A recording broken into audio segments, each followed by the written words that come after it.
to tomato, but hey, you know what? This other person may not be too sensitive with potato or tomato. So everybody varies, and that's why I say it's going to be a selective lectin diet, because you have to make sure you select what it is that your diet is sensitive to. Right off the bat, I already know it's going to be milk. Right off the bat, I already know it's going to be wheat. As soon as those two are taken away, man, I see immediate results with everybody by day 2. A lot of people feel a lot better. They don't feel their energy as drained. They start seeing their open wounds start to they do get dry, and they start to get like little tight. They look like little buttholes. That's so gross, but that's what it is.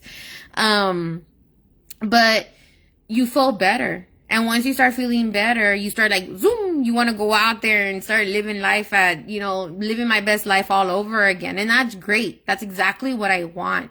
But you're going to live your best life with caution, because this lifestyle is a lifestyle that has to be lived at 100%. Not at 99, not at 98, not below that, because you're going to notice that if you live your life like that, below 100%, then you're welcoming an additional illness, because again, this illness does develop into another illness. And then 2, you'll never be at 100%. You're always going to have that slow leakage. You're always going to have like a little open wound surface, or a tunnel, or a lesion. Like, you don't want any of that. So you can either pick your option. If you want to do half of it, then that's fine. That is your option. But if you're already there, might as well just do it 100. That way, when you do it 100, it becomes easier down the line, where it's no longer a choice. It's just, man, I'm going to do it because I feel good about myself. I want to be able to feel happy about myself.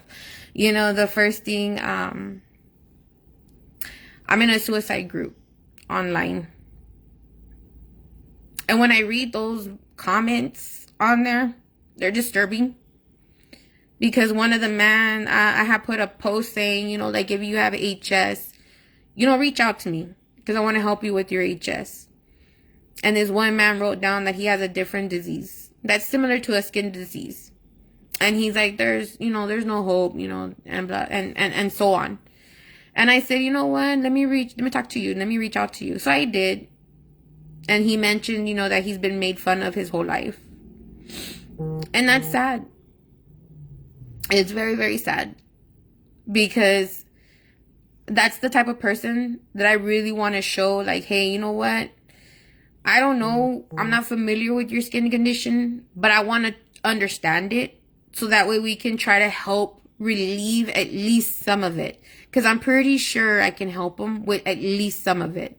Even a little bit is better than no progress at all. So I really hope that he stays in touch with me, because I really want to help him. And I really want to be able to show him that maybe we haven't tried everything. And he mentioned, if there was a cure, they would have, or if there was a way to resolve our skin condition, don't you think that they would have done it? I said no. It's like the same way cancer exists. Do I think somebody already found the cure for it, or be able to minimize those results from progression? I'm pretty sure it's been out there. But our society and our economic system isn't developed to take care of the people. It's developed to take care of the disease. And that's the honest truth.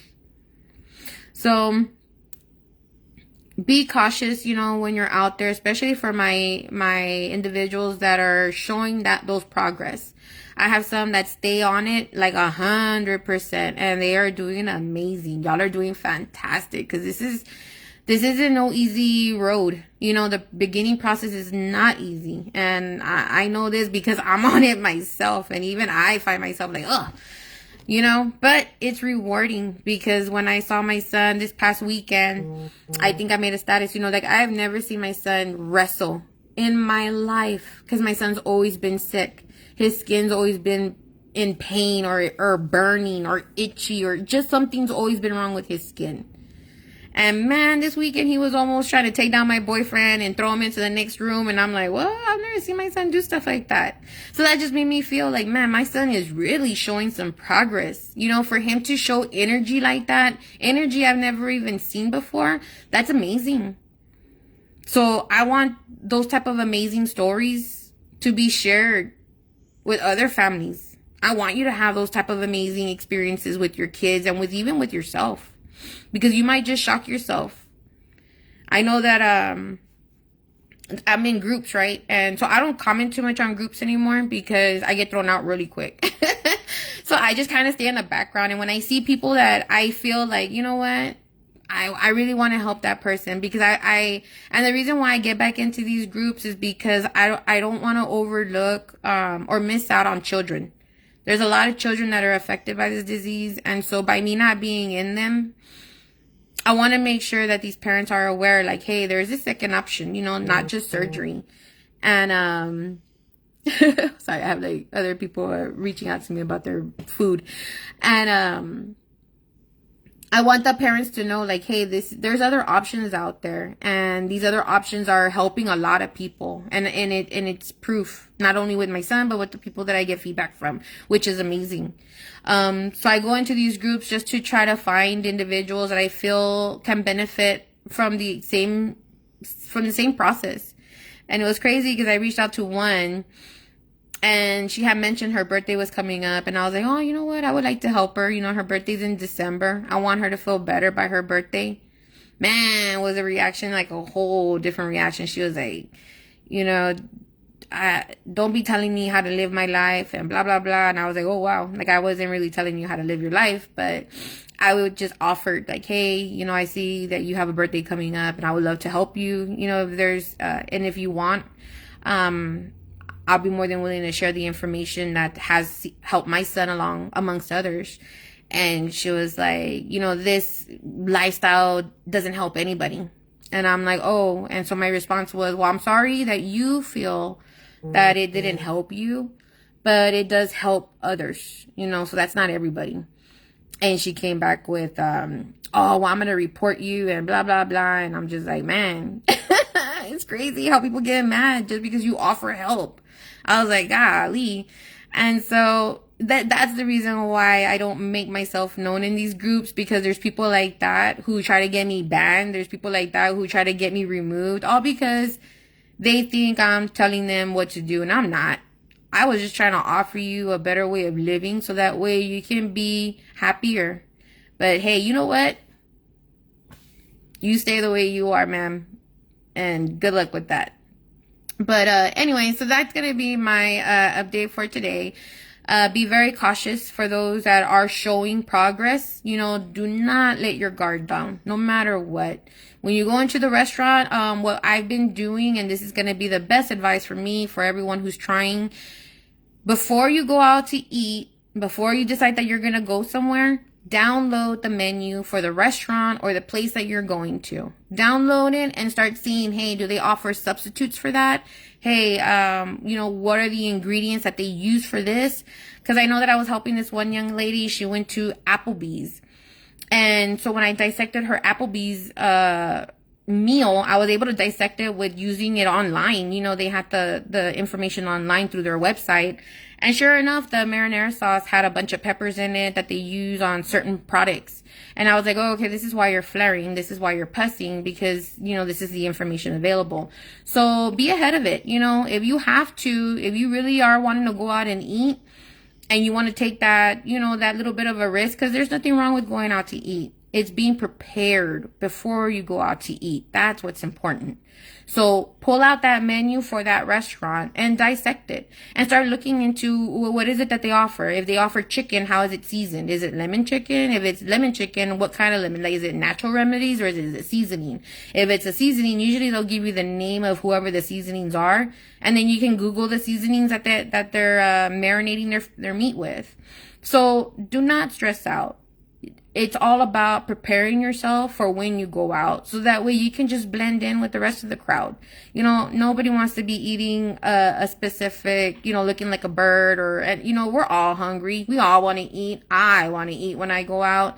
So do yourself the favor, download the menu for wherever you decide that you're going to go and examine that menu. So that way you're prepared. I also call restaurants and just ask them, hey, do y'all even have a gluten-free menu? Some do. It was surprisingly, because I did not know BJ's offers a gluten-free menu. And so I was over here dealing with their big old massive menu, and this whole time they had another menu. So once I got that little menu, I started dissecting lectins, you know, because again, when you're eating out, lectins is not going to be it's not going to say lectin free menu. It's going to say gluten. So their whole focus is wheat. So this is where you're going to add in your additional sensitivity issues. Okay, I already know I have a gluten-free menu. Awesome. Now let's start looking at lectins. Lectins that may possibly flare me, make me feel like crap the next day, or make me pus, or make me boil. Whatever your HS symptoms are, you know, those are the things that you want to look for when you're going out before you put it in your mouth.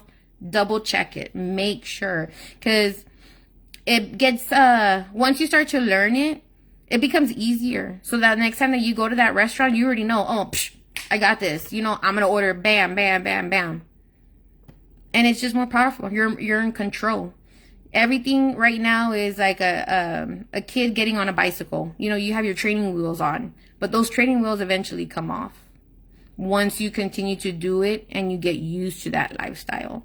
So again, I'm so happy about all the additional updates I got this past week. Amazing. I got a lot of new individuals, so I look forward to next week's results with these additional people.